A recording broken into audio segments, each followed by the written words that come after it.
Ejercicio 12.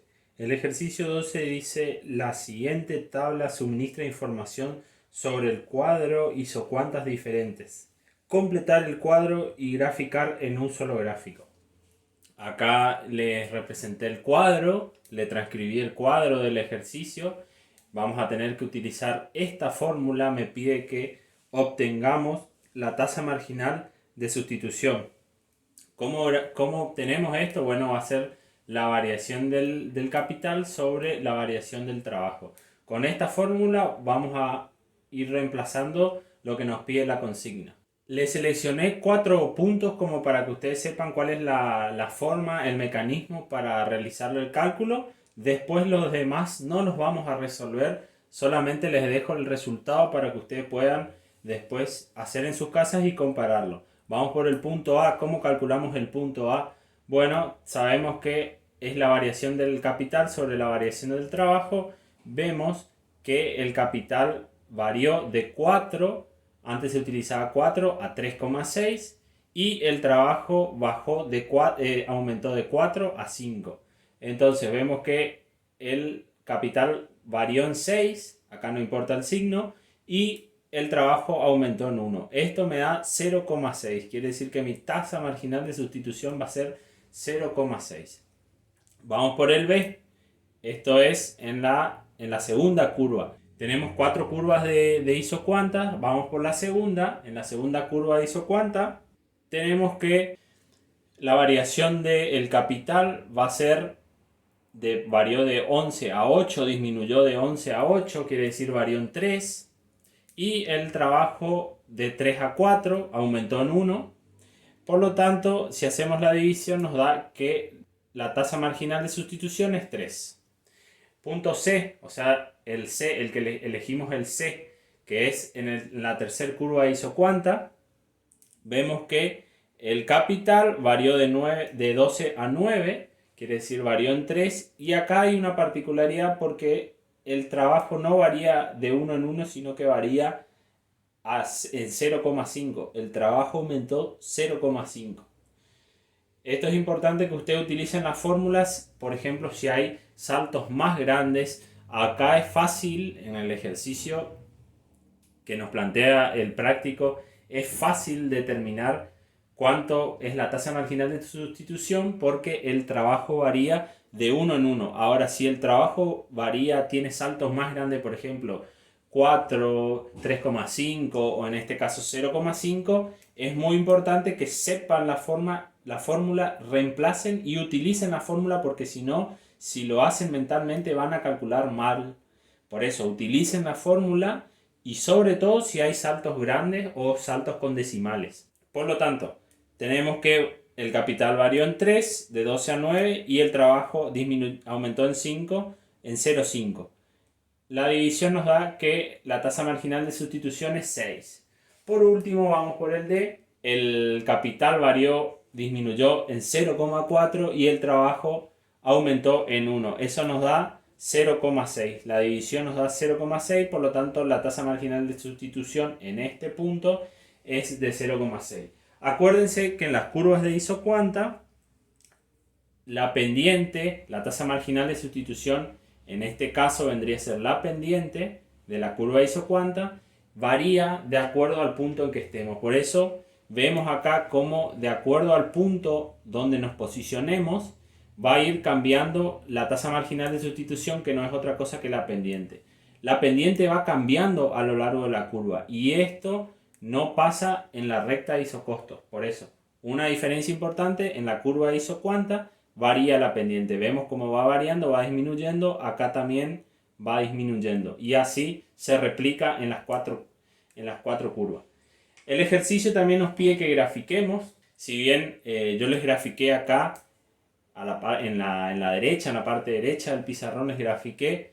Esto está bueno que ustedes agarren una hoja cuadriculada o lo hagan en Excel y lo grafiquen bien, lo grafiquen exacto, con escala, con todos los decimales, y les va a quedar algo aproximadamente así, algo parecido a esto. Entonces tenemos la curva 1, la 2, la 3 y la 4. Ejercicio 13. Supongamos que PC es 1 y PT es 2 pesos y el presupuesto de la empresa es de 16 pesos. Con estos datos, el ejercicio me pide escribir la ecuación de la recta de isocostos y B me pide que calcule cuál es la pendiente. ¿Cómo vamos a hacer esto? Bueno, primero tenemos que ver los datos. El precio del capital es 1, el precio del trabajo es 2 y mi presupuesto es 16. ¿Qué fórmula vamos a utilizar para calcular la pendiente? Bueno, la fórmula de la recta que usábamos, ¿se acuerdan? Esta fórmula usábamos en la recta de presupuesto. Es la misma, solamente que cambian las variables. En este caso va a ser la fórmula de la recta de isocostos. Vamos a tener que el presupuesto va a ser igual al precio del capital por el capital más el precio del trabajo por el trabajo. Reemplazamos la fórmula, vemos que tenemos el presupuesto, que es 16, sabemos que el precio del capital es 1, el capital no sabemos, este dato no sabemos, más 2, que es el precio del trabajo por la cantidad de trabajo, que tampoco sabemos. Lo que vamos a hacer en este caso es despejar y dejar solo el capital como incógnita. Hacemos un despeje, pasamos el más 2 por t para allá. Queda, entonces en total nos queda que 16 menos 2t es igual al capital. Esto es la recta de isocostos. Esta va a ser la recta de isocostos, que sería el punto A. También habría posibilidad de despejar, desde C, despejar trabajo. También es una posibilidad, pero acá lo vamos a hacer despejando capital. O sea, vamos a dejar la C sola, que es el signo del capital. ¿Cómo sabemos cuál es la pendiente? Bueno, viendo la fórmula de la recta, vemos que M va a ser la pendiente, entonces acá, viendo la recta, la ecuación de la recta, tenemos que la pendiente es 2. Y ese sería el B, que dice cuál es la pendiente. La pendiente va a ser 2. Ejercicio 14. Utilizando las curvas de isocuantas del ejercicio 12 y la recta de isocosto del ejercicio 13, determinar el punto de equilibrio del productor. Como primera medida, lo que tenemos que hacer es agarramos la recta de isocostos y la vamos a graficar. Para graficarla tenemos que derivar la recta de isocostos y le vamos a dar una serie de valores al trabajo para que nos dé la combinación de números para poder graficar. Le damos una serie de valores al trabajo de 0, yo en este caso le di de 0 a 8, fuimos reemplazando. Cuando es 0 el capital es 16, cuando es 1 el trabajo el capital es 14 y así fue variando. Fíjense que varía de 2 en 2, 14, 12, 10. ¿Por qué varía de 2 en 2 el capital? Porque la pendiente o la razón de cambio, como se le suele decir a la pendiente, es 2. Por eso es que va variando, el capital va variando de 2 en 2. ¿Qué hacemos con este par de puntos? Con esta tabla vamos a graficar la recta de isocostos. Esta va a ser nuestra recta. Fíjense que tenemos que en este punto, cuando el trabajo es 0, el capital es 16. Y cuando el trabajo es 8, el capital es 0. Tenemos los dos puntos, graficamos. Ahora nos pide que encontremos el punto de equilibrio, siempre mirando las rectas de isocuantas del ejercicio 12. Hay varias rectas, va a haber varias rectas de isocuantas, pero ¿cómo nos damos cuenta cuál es la recta que nos va a marcar el equilibrio? Bueno, donde tenemos que tener en cuenta que se tienen que igualar las dos pendientes, es decir, que va a haber un punto tangente entre la recta de isocostos y la curva de isocuanta.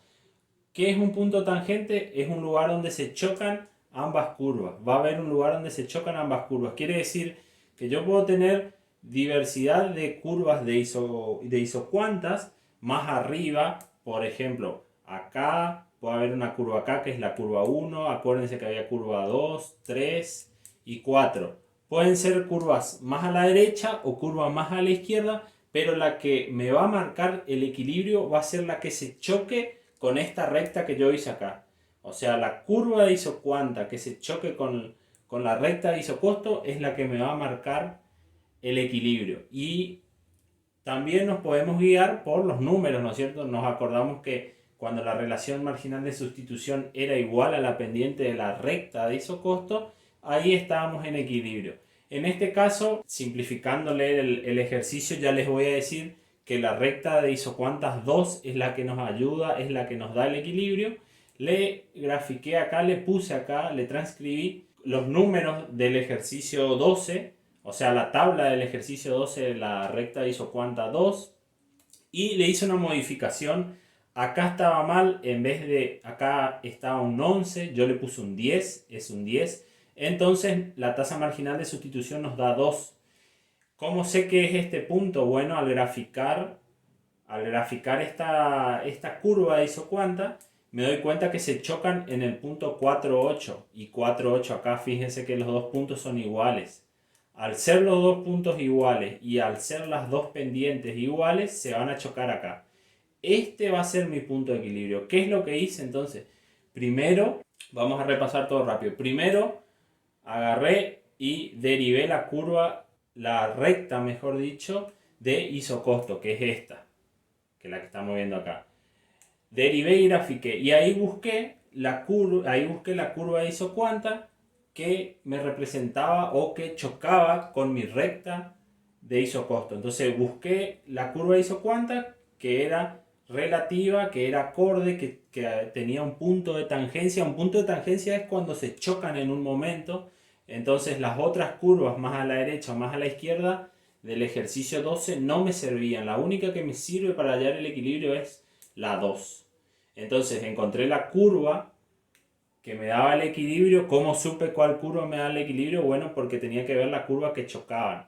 Y para chocarse tiene que tener dos pares de puntos iguales, como en este caso. Además de eso, vemos que coinciden las pendientes. Entonces, 8 y 4 va a ser el punto de equilibrio. Podemos decir que acá se minimizan los costos, va a ser la combinación más barata de bienes y un montón de cosas más que se puede decir del equilibrio del productor, pero básicamente es esto: hallar el punto donde son iguales las pendientes. Después la interpretación teórica ya viene por otro lado.